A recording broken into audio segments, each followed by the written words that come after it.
Queridos hermanos, muy buenas noches. Nos alegra mucho y le damos gracias a Dios el poder estar nuevamente compartiendo con ustedes desde la plataforma de Zoom y a través también de los seguidores de la página de Hermanas Misioneras Servidoras de la Palabra en Facebook. Este nuevo episodio, esta nueva lección del quinto curso bíblico Iglesia Sacramento Universal de Salvación. Les damos la más cordial de las bienvenidas y les invitamos para que vayan disponiendo su corazón, su mente, todo su ser para acoger el mensaje que el Señor hoy nos regalará. En este día vamos ya caminando casi hacia la mitad de este curso, participando de la cuarta lección, que es la Iglesia desde el Concilio Vaticano II. Este concilio, los documentos conciliares que nos presentan nos muestran ya un rostro renovado de la Iglesia, que no deja de actualizarse, que no deja de ser siempre viva, con un nuevo ardor, con un nuevo espíritu. Y para dar comienzo a esta lección que el día de hoy nos la compartirá la Madre Gloria Caballero, licenciada en Dogma, vamos antes a pedir la luz de nuestro Señor a través del Salmo 122. Les invitamos para que busquen en la palabra de Dios el Salmo número 122.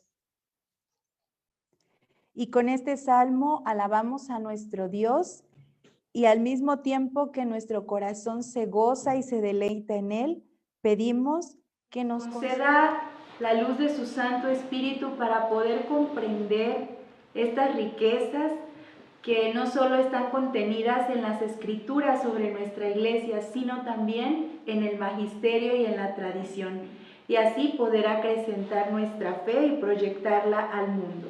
En el nombre del Padre, del Hijo y del Espíritu Santo. Amén. Amén. Qué alegría cuando me dicen: vamos al templo del Señor. Jerusalén, ya estamos dentro de tus puertas. Jerusalén, ciudad construida para que en ella se reúna la comunidad. A ella vienen las tribus del Señor para alabar su nombre, como se le ordenó a Israel. En ella están los tribunales de justicia, los tribunales de la casa real de David. Digan ustedes de corazón: que haya paz en ti, Jerusalén, que vivan tranquilos todos los que te aman, que haya paz en tus murallas, que haya seguridad en tus palacios. Y ahora, por mis hermanos y amigos diré: que haya paz en ti. Por el templo del Señor nuestro Dios, procuraré tu bien. Gloria al Padre, y al Hijo, y al Espíritu Santo, como era en el principio, ahora y siempre, por los siglos de los siglos. Amén. Señor, llénanos de alegría al poder acercarnos a ti, al poder profundizar en tu amor, en tu proyecto divino de salvación. Llénanos de alegría, Señor, porque los que esperan en ti se llenan de paz, de esperanza. Y aún en medio de tiempos tan difíciles, Señor, tenemos miles de motivos para seguir creyendo en tu iglesia, en tu pueblo, en ti, Señor, que eres el único Dios todopoderoso. Aumentanos la fe. Te lo pedimos confiando en la intercesión de nuestra Madre, la Virgen del Magnífica. En el nombre del Padre, del Hijo y del Espíritu Santo. Amén. Amén. Bueno, hermanos, me alegro de presentarles, ya la conocen muy probablemente, a la Madre Gloria. Queda con ustedes para compartirles esta cuarta lección. Bienvenida, Madre. Hola, hola, muy buenas noches. Es un gusto poder compartir con ustedes esta lección del curso bíblico. Y vamos a ver hoy el tema sobre el Concilio Vaticano II. Y bueno, a través de él vamos a ver esta gran riqueza que Dios nos ha regalado, la inspiración del Espíritu Santo, que en las diferentes épocas permite responder con certeza, con fuerza a las interrogantes que se tienen en cada situación, en cada época. De hecho, uno de los documentos que comparte el Concilio Vaticano II, Gaudium et Spes, Gozos e Esperanza, nos va a hablar precisamente de la Iglesia le interesa, está atenta a los gozos, las esperanzas, las alegrías, las tristezas del mundo de hoy. Y hace eco a la situación también actual, en donde la Iglesia se ve interesada en responder a la situación actual. ¿Por qué? Porque la Iglesia es de origen divino, no es una cuestión humana, implica la participación humana, pero en realidad es de origen divino. Por eso nadie la puede destruir. Se puede, como dijo Jesús a Pedro, el demonio ha pedido permiso para zarandearte, pero no podrá contigo. Tú saldrás fortalecido. Cada uno de nosotros, como la Iglesia de Cristo, sabemos que por más difícil que esté la situación, vamos a salir fortalecidos y vamos adelante en el nombre de Dios. Por eso, muy adecuado el salmo que nos compartía la hermana Goretti sobre qué alegría cuando me dijeron, vamos a la casa del Señor. Hablando de Jerusalén y anhelando la Jerusalén celestial. Y yo creo que de una manera especial, hermanos, en esta época en donde nos es muy complicado poder nosotros asistir a retiros, a reuniones, a peregrinaciones, actos de piedad, bueno, de manera especial se hace vigente este salmo en el deseo de poder estar en la casa del Señor, en el templo, porque sabemos que la iglesia no es el templo material, somos cada uno de nosotros bautizados, pero ciertamente el poder reunirnos en comunidad es algo fundamental, no es cada quien por su cuenta, sino en comunidad. Y bueno, por eso le pedimos al Señor que podamos nosotros nuevamente reunirnos en su nombre. Les voy a compartir en este momento unas diapositivas para que nos sea más sencillo ir siguiendo la temática que vamos a presentar.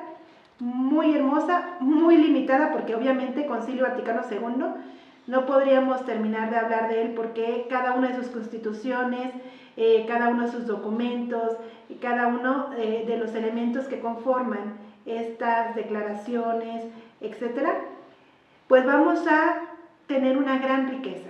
Pero sí es importante que sepamos en general qué es la Iglesia, porque es como el tema es, y el curso, la Iglesia, Sacramento Universal de Salvación.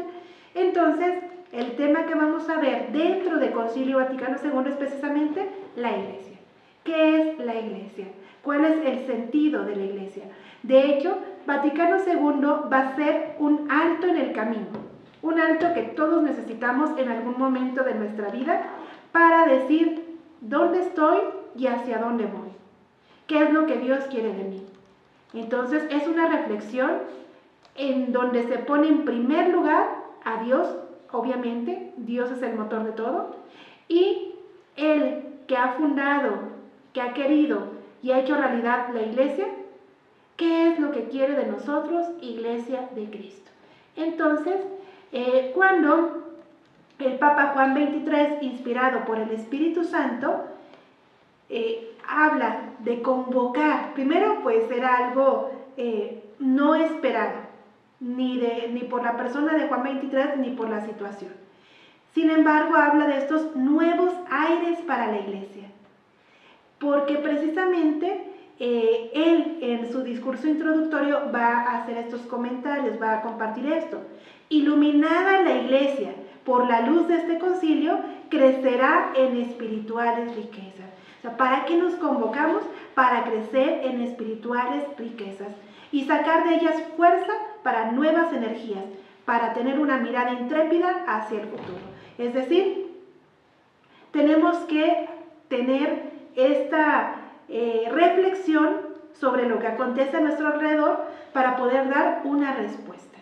Entonces nos va a hablar el Papa Juan XXIII de actualizaciones, un prudente ordenamiento de mutua colaboración, ¿sí? Entonces, que los hombres, las familias, los pueblos vuelvan realmente su espíritu hacia las cosas celestiales.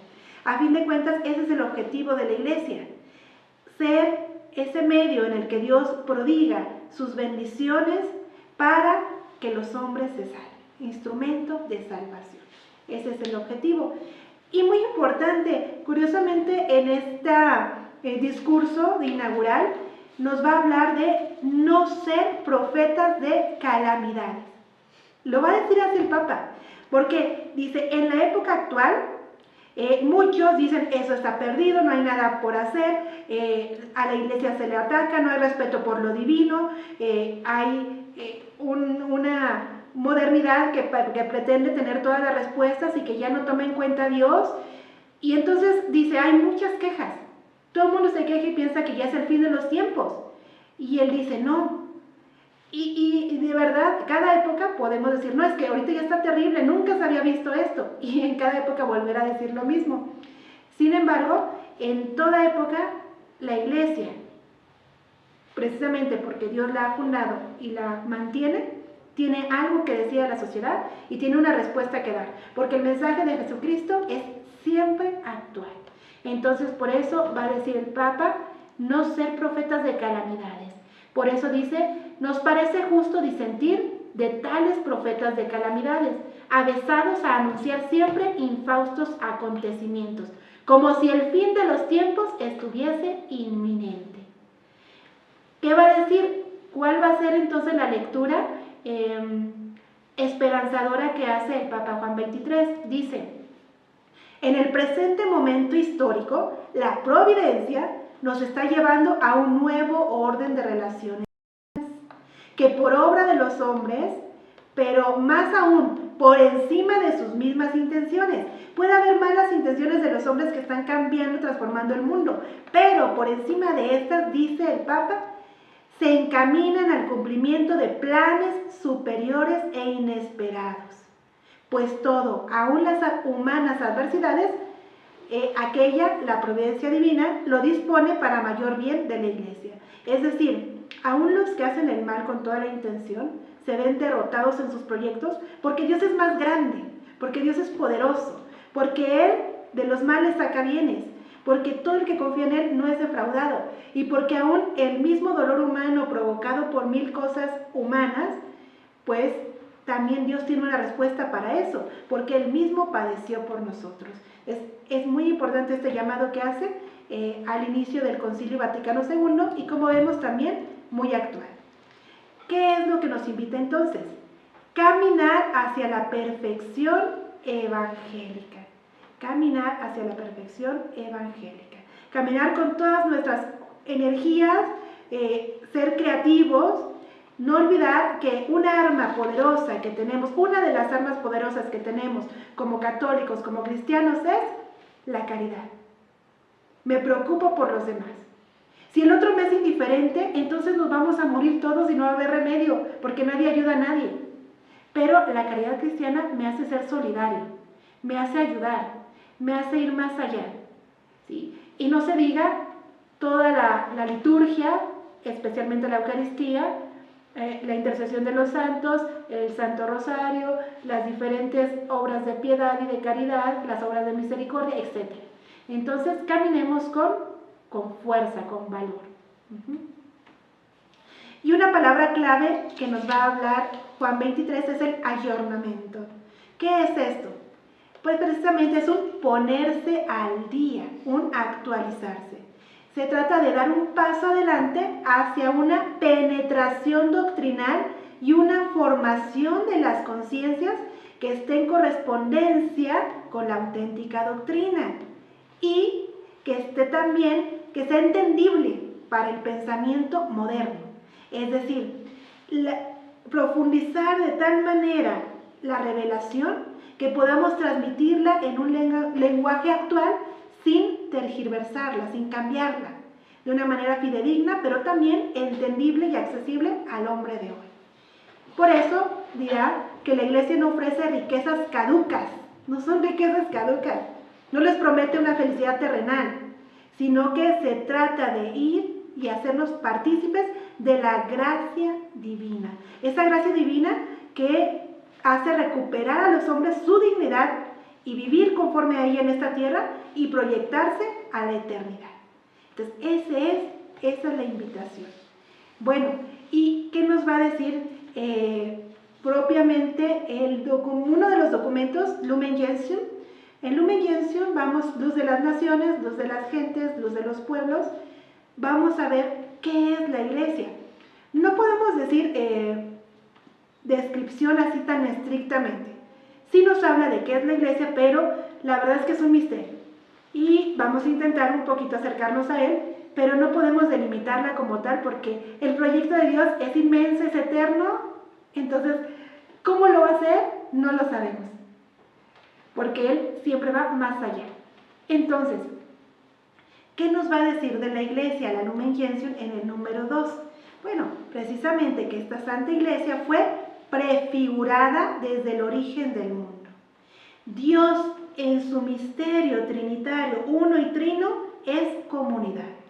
El Padre ama al Hijo ama al Padre, ambos aman al Espíritu Santo, el Espíritu Santo los ama a ellos, de manera que en esta perfección y en este ambiente trinitario, Dios, al crear al hombre a su imagen y semejanza, también lo hace un ser comunitario. Entonces, desde el origen del mundo, el Señor quería no que fuéramos cada quien por nuestro lado, sino que en comunidad nosotros formáramos el cuerpo de Cristo. Fue prefigurada desde el origen del mundo, preparada en la historia del pueblo de Israel. Israel tiene una vocación específica. Sí es el pueblo elegido, sí es el depositario de las promesas, claro que sí, pero esas promesas son para hacer bendición de las naciones, luz de las gentes. No es nada más para ellos mismos, sino porque en ellos iba a venir el Mesías, el Salvador, el único que podía reconciliarnos realmente con Dios, y a través de él todos los hombres pueden tener la salvación. Entonces, así como lo dice el profeta Isaías en el capítulo 49, no basta que seas nada más que vayas a las ovejas perdidas de Israel, sino te envío a que seas luz de las naciones, luz de las naciones. Y también recordemos, por ejemplo, a Abraham, ¿sí? Por medio de ti bendeciré a todas las naciones de la tierra. Entonces, un pueblo elegido en vista a la salvación de la humanidad, constituida en los tiempos definitivos. ¿Cuáles son los tiempos definitivos? Jesucristo. Jesucristo es la plenitud de los tiempos y Él vino a fundarla, a constituirla, a poner sus bases, a elaborarla. Él funda la iglesia en su vida pública. Él la va instruyendo, los llama para estar con Él, pone una cabeza, etc. Entonces, constituida en los tiempos definitivos, manifestada por la efusión del Espíritu. ¿Sí? Se da a conocer porque el Espíritu en Pentecostés llega sobre ella y entonces ella sale a predicar, sale a compartir esta experiencia de Dios y que se consumará gloriosamente al final de los tiempos. Hablamos de la Jerusalén celestial. Entonces, está llamada a llegar a plenitud, a consumación, a eso que quiso el Señor desde el origen del mundo. Desde que pensó en cada uno de nosotros para formar esta iglesia, este cuerpo de Cristo, se va a llevar a cabo en la vida eterna. Entonces, esta es la iglesia. Por eso, por no ser de origen humano, nadie la puede destruir.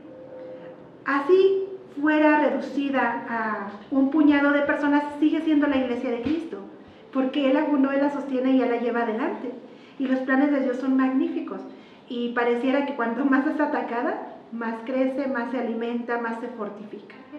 Bíblicas de la iglesia. Por ejemplo, la llama el rebaño de Dios, ¿sí? La viña del Señor. Recordemos ese relato de los viñadores asesinos. La viña es del Señor, se las da a administrar, pero se la quieren quedar. También la llama edificio y templo de Dios, la iglesia. Igual, ciudad santa y Jerusalén celestial. Sí, la Jerusalén celestial. También se llama Madre Nuestra, le da ese título en Gálatas, y Esposa del Cordero. Aquella que ha de llegar resplandeciente con las ropas blanqueadas, precisamente la sangre del Cordero, para llegar a su presencia eternamente. Son algunas, son muchas, de las imágenes bíblicas de la iglesia. Ahora bien, ¿para qué? Jesucristo es nuestro Salvador. Jesucristo entrega su vida para que nosotros tengamos vida. Y la iglesia es la continuadora de la misión salvífica de Jesucristo. Ella es la encargada de seguir prodigando al mundo esta salvación obrada por Jesucristo. Entonces Jesucristo, a través de su iglesia, prodiga la salvación a toda la humanidad. Y claro, esto no dice que fuera de la iglesia no pueda también prodigar esta salvación, brindar esta salvación. Claro, el proyecto es de Dios y Dios quiere que todos los hombres se salven, pero de una manera segura sabemos que Él lo ha querido así. No es mérito de nadie, sino es voluntad divina. Y por eso tenemos la seguridad de que Él nos brinda estos medios de salvación a través de la iglesia. Entonces estamos llamados a la salvación en la unidad del nuevo pueblo de Dios. Acuérdense que el mismo Jesús ante el Padre va a decir que sean uno, para que el mundo crea, que sean uno.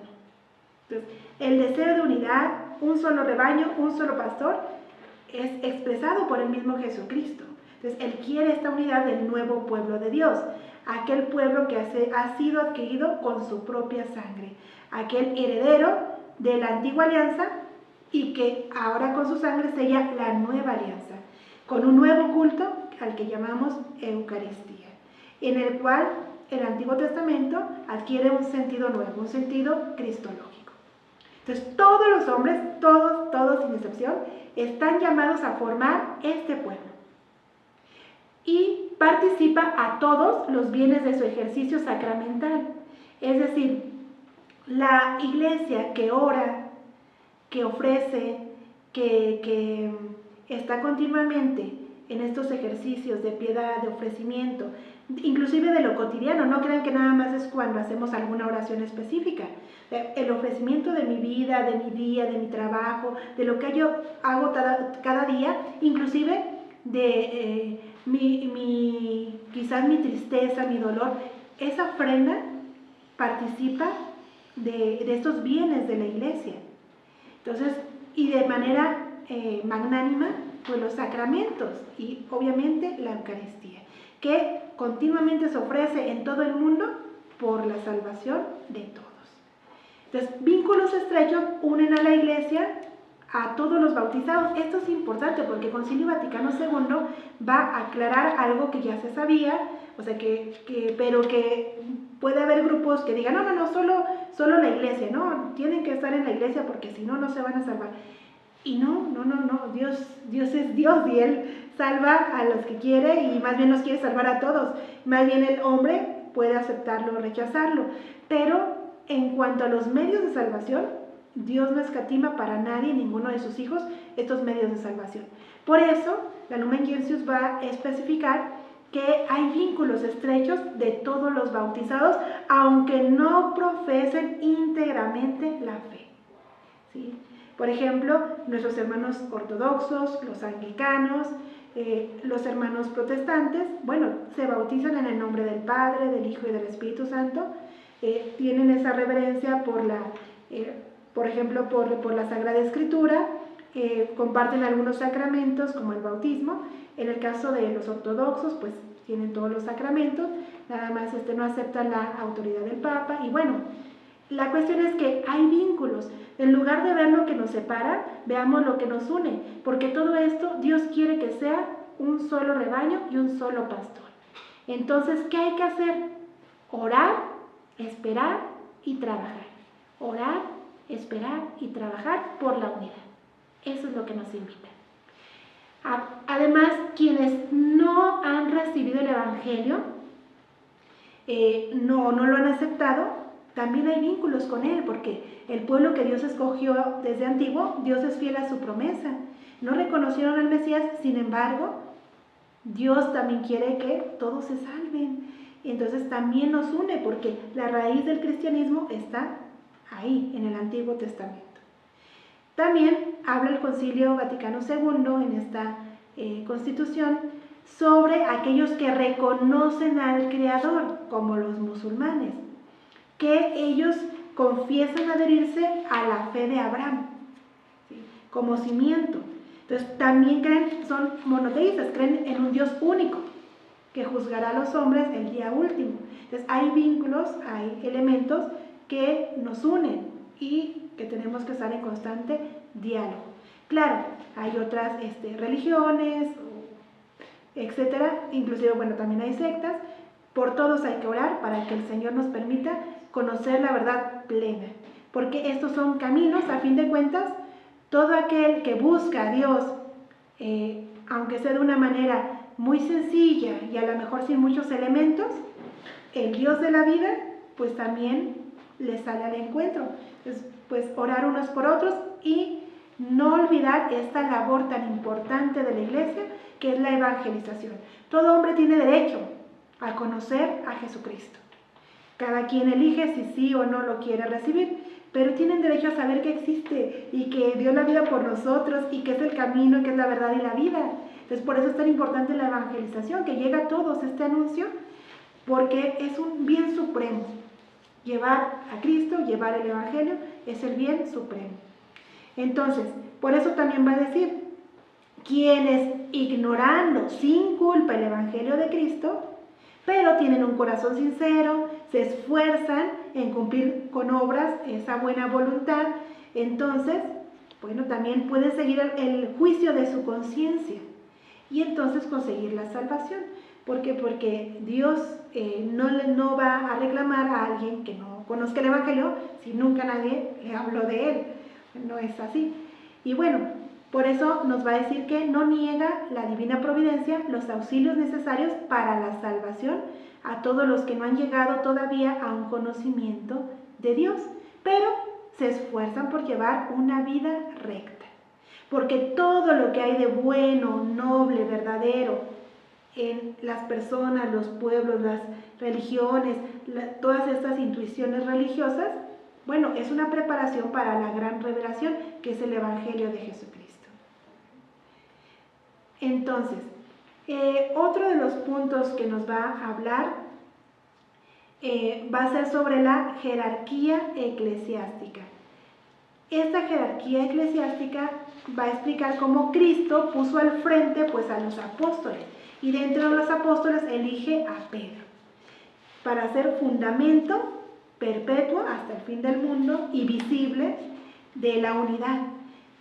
Entonces, si nosotros tenemos unidad de fe y de comunión, bueno, es porque hay una cabeza, hay un orden, y Cristo lo instituyó. De hecho, si hubiera habido elecciones, pues difícilmente Pedro hubiera quedado electo. ¿Por qué? Pues porque sabemos su temperamento, sabemos que era impulsivo y muchas cosas. Quizás podría haber quedado Santiago, que vemos que tiene un lugar muy importante en la iglesia primitiva, y le tenían mucho respeto, etc. Y él también habló en el concilio, primer concilio de Jerusalén, y todos callaban cuando Santiago hablaba. Pero Dios, al enviar a Jesucristo, pues nos brinda ya la realización concreta de su plan de salvación, y dentro de este plan está la iglesia, y como cabeza de la iglesia está Pedro. Entonces, eso es algo innegable. Y bueno, a los apóstoles los instituye así, a modo de colegio, es decir, tienen que estar en comunión, tienen que estar unidos, tienen que tener unidad de doctrina.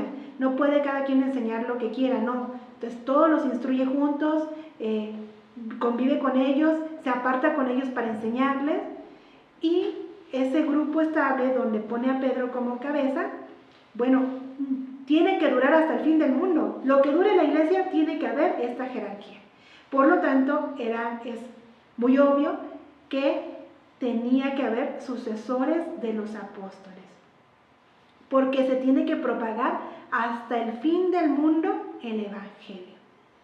Entonces, si se tiene que propagar hasta el fin del mundo, hasta el fin, con fin de la tierra, pues necesitamos que siga habiendo estos evangelizadores y estos que están al frente de las comunidades. Claro, todo bautizado tenemos la responsabilidad de evangelizar, cada quien de acuerdo a nuestra vocación, pero de manera especial los que están al frente. Los laicos. ¿Qué nos dice sobre los laicos en la iglesia? Muy importante y muy claramente nos dice, ¿quiénes son los laicos? Son todos los fieles cristianos, a excepción de los miembros del orden sagrado y los del estado religioso aprobado por la Iglesia. Todos los fieles cristianos, es decir, todo bautizado, que no es ni clérigo, ni religioso o religiosa. ¿Sí? Son los laicos. Entonces, a los laicos, ¿qué les corresponde? Es algo muy importante, muy fuerte y que no es sencillo, porque ninguna vocación es sencilla. Porque a los laicos les corresponde obtener el reino de Dios en los asuntos temporales, ordenándolos según la voluntad divina. Entonces, quiere decir que en donde yo esté, en donde cada laico esté, tiene que dar una respuesta encaminando su actividad a la voluntad de Dios, llevando a otros por medio de su testimonio a el Evangelio. Bueno, ¿y tú por qué eres honesto? Si tienes la oportunidad, no seas tonto, ¿por qué no te quedas con ese dinero? Y entonces no porque yo soy cristiano, no porque yo soy honesto, no porque no es la voluntad de Dios. Y así, en lo más sencillo, en el trabajo más sencillo, hasta un cargo político, viviendo de acuerdo a los valores del Evangelio y buscando la voluntad de Dios, el laico cumple con su propia vocación. Por eso se les dice seglares, porque viven en el siglo. Entonces, en todos sus deberes y ocupaciones, ahí, en lo ordinario de la vida, en su vida familiar, en su vida social, ahí es donde tiene que ser luz, que es el medio de la sociedad.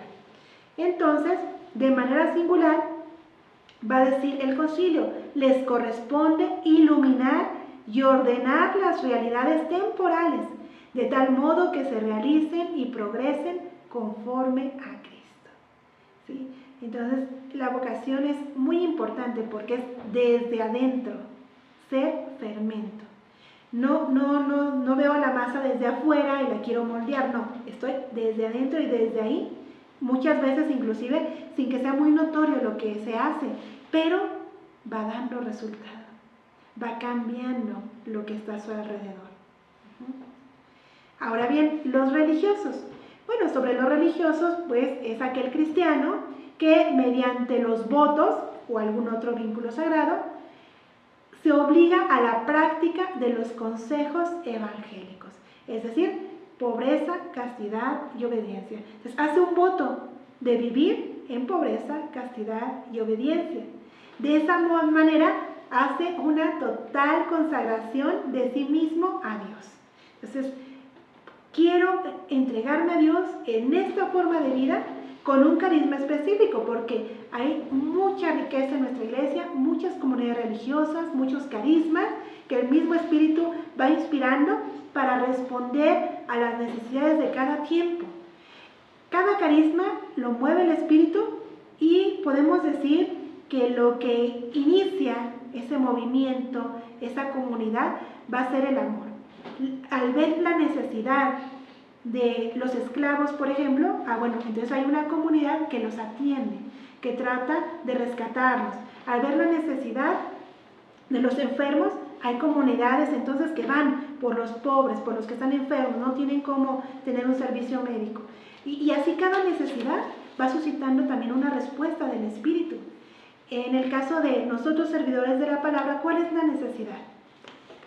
Llevar el Evangelio a los rincones de la tierra, que la gente conozca a Dios, porque el bien más grande que se puede dar es Dios mismo. Entonces, llevar a Dios a cada corazón, a cada hogar, a cada lugar. Claro, no somos los únicos que evangelizamos, ya tiene cada quien sus especificaciones de cómo lo realiza, pero todos nos complementamos para que se lleve a cabo el proyecto de Dios en la iglesia. Ser instrumento de salvación, que realmente la iglesia es sacramento universal de salvación y todos podemos contribuir, para bien o para mal, a esta finalidad. Sí, esperemos que sea para bien, ¿verdad? Entonces, esta es la consagración religiosa, de manera que esto nos ayuda a ser libres, en el sentido de poder ir a donde Dios nos lo pida, estar donde Dios nos lo pida, y no tener ahora sí vínculos que nos impidan seguir la voluntad de Dios. Por eso son estos consejos evangélicos a los que nos comprometemos por medio del voto. Entonces, la consagración, dice el concilio, será tanto más perfecta cuanto por vínculos más firmes y más estables represente mejor a Cristo. A fin de cuentas, se trata de imitar a Cristo. Cristo que vive también pobre, casto y obediente hasta la muerte y una muerte en cruz. Luego, nos va a hablar también de la iglesia celestial. Esto es fundamental, hermanos, es fundamental. ¿Por qué? Porque si no tenemos esta proyección de eternidad, seríamos los más desdichados, porque todo se quedaría en esta tierra y punto. Pero sabemos que Dios no miente, Dios mismo es de esa eternidad, es ese cielo que anhelamos. Ir a Él, estar con Él. Entonces, lo que vamos nosotros sembrando, cosechando en esta vida, nos va ayudando para la vida eterna a esa iglesia celestial. Por eso dirá San Pablo en la 2 de Corintios que procuramos agradar en todo al Señor. Procuramos agradar al Señor. La situación actual que estamos viviendo nos lleva a reflexionar. Seguramente muchas veces hemos oído esa frase de nadie tiene la vida comprada, no sabemos cuándo nos toque, pero yo creo que la situación actual, en donde hay tantas personas enfermas, tantos familiares, amigos, conocidos que se han adelantado, que ya han fallecido, pues nos debe llevar a una reflexión seria y profunda de ¿qué pasa con mi vida? ¿Hacia dónde voy? ¿Qué estoy cosechando? ¿Qué viene después? Entonces, necesitamos, si queremos agradar a Dios, necesitamos la armadura que Él mismo nos dará en la carta a los Efesios. En esta carta a los Efesios, capítulo 6, versículos 11 al 13, nos habla de la armadura de Dios. Entonces, ¿qué tiene que hacer el cristiano? Velar, constantemente estar vigilante, pedirle al Señor la gracia para poder cumplir cada día su voluntad, para poder estar preparados para el día en que Él nos pida cuentas, ese día que lo veamos cara a cara. Por eso, el anhelo de la iglesia y de cada uno de nosotros que somos esta iglesia es llegar con Él a las bodas eternas, ser contados entre los elegidos, como decimos en la Eucaristía. Concédenos ser contados entre tus elegidos. Eso es lo que queremos, llegar a Él. Que ese día podamos escuchar la voz de Dios que nos dice, ven, bendito, bendita de mi Padre, ven a gozar de la dicha de tu Señor.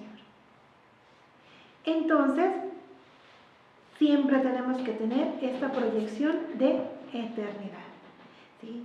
Dios ya ha hecho todo, nada es mínimo comparado con lo que Él ya ha hecho por cada uno de nosotros. Y nuestro anhelo es esta visión beatífica, es decir, ver a Dios tal y como es, encontrarnos con nuestro Creador. Ahora bien, dentro de este peregrinar, la figura de María es de verdad un regalo muy bello que Dios nos ha dado a la iglesia.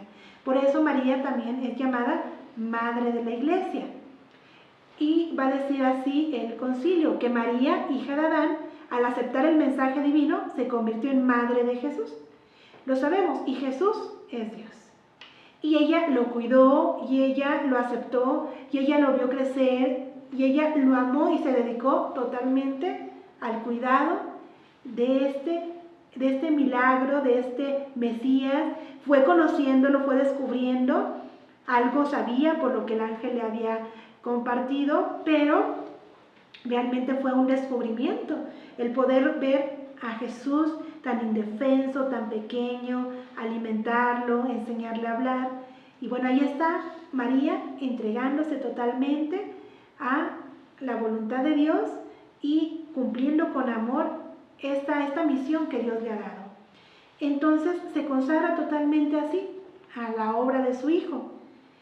Y ahora bien, esto muy importante que lo remarque en el concilio, porque dice, María no fue un instrumento puramente pasivo en las manos de Dios, pues ya Dios le dijo que iba a ser la madre, entonces por medio de él se encarnó y ya, pero como si fuera un instrumento, como si no tuviera voluntad, libertad, no.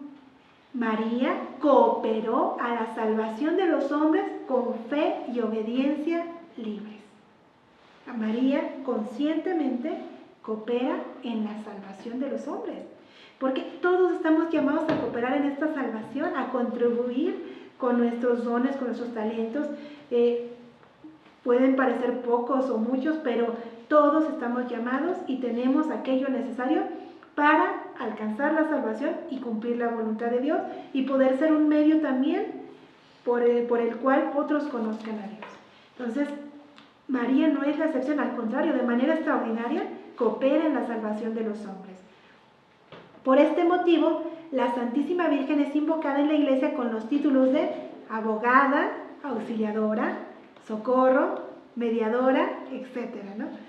Bueno, se ha de entender porque esto no resta, o sea, ni añade nada a la dignidad de Cristo. Se están poniendo a María en lugar de Jesús. No es cierto. O sea, no.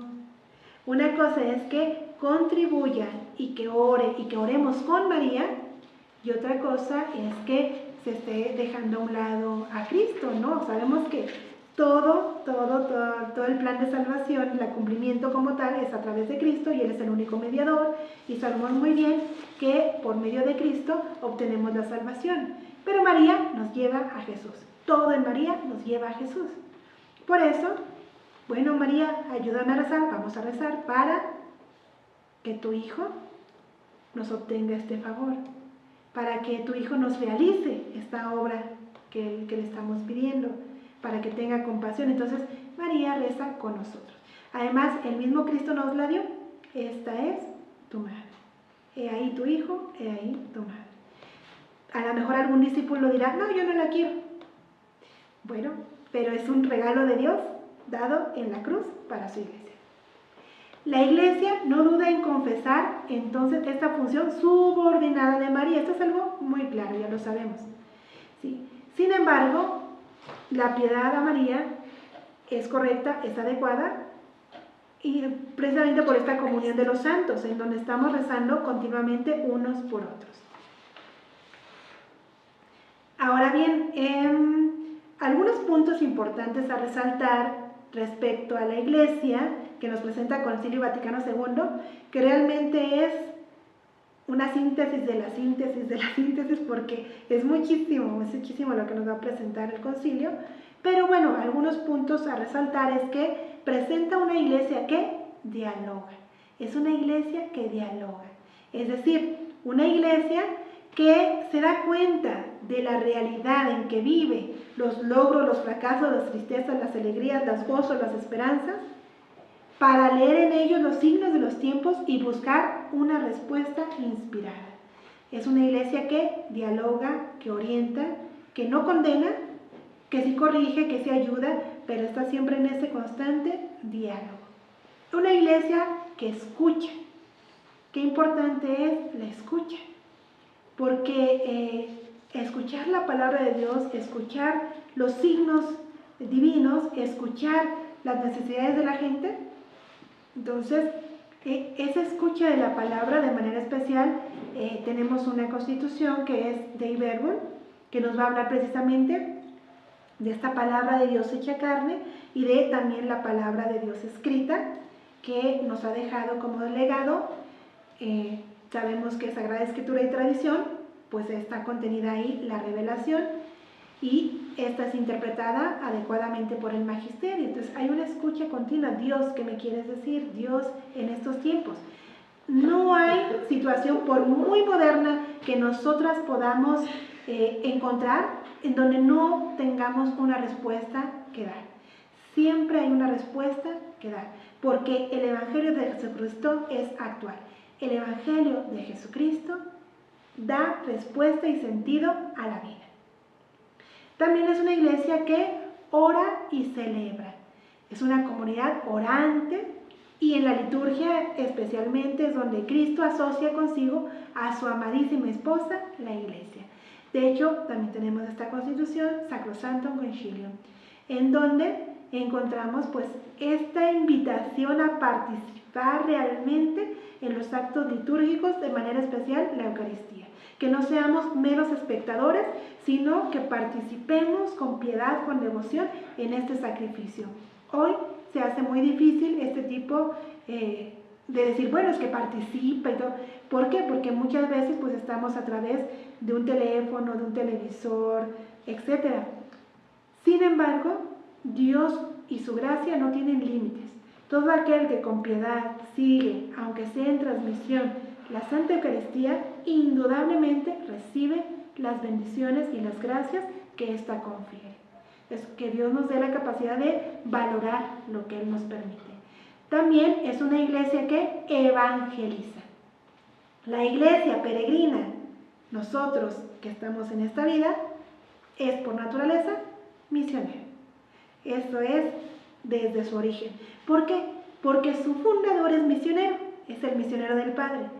Él que sale de sí, se encarna, se hace uno de nosotros, nos invita a que también nosotros salgamos de nosotros mismos, vayamos a las naciones, a los pueblos, a los vecinos, inclusive a la propia familia, y anunciemos el Evangelio y llevemos este mensaje de Dios.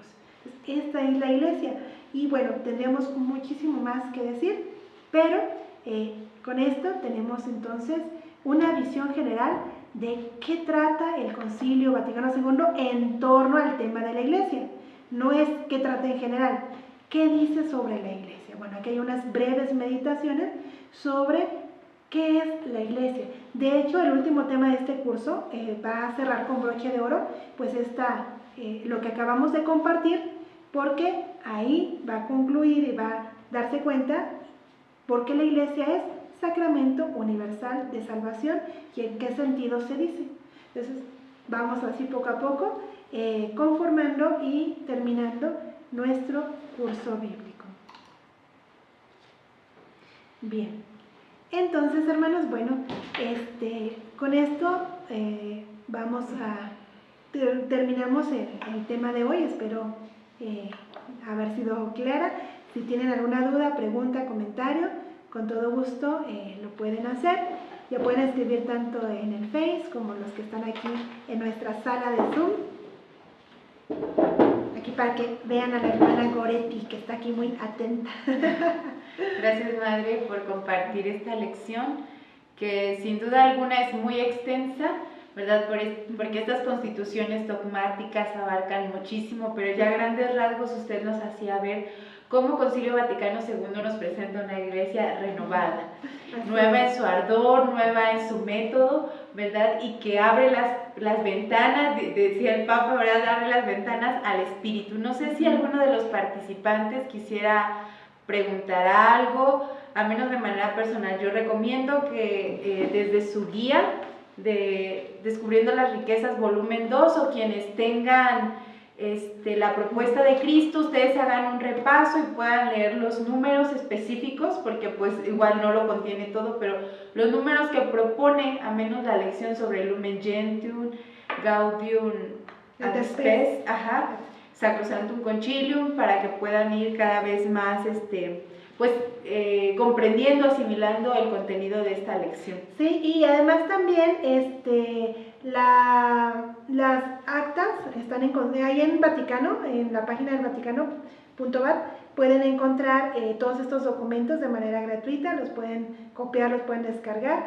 Y está muy interesante también el discurso de apertura del Papa Juan XXIII del Concilio Vaticano II, que pues, es breve, en realidad se lo van a leer en 15 minutos. y es muy rico, ¿verdad? Pueden ustedes checarlo. Y bueno, y si el meditando estos elementos, estos documentos que conforman el Concilio Vaticano II, es de una gran riqueza para todos nosotros. Entonces sí les recomendamos que continuemos también leyendo y comprendiendo un poquito más esta gran riqueza. Pues si no hay preguntas, todo quedó muy claro.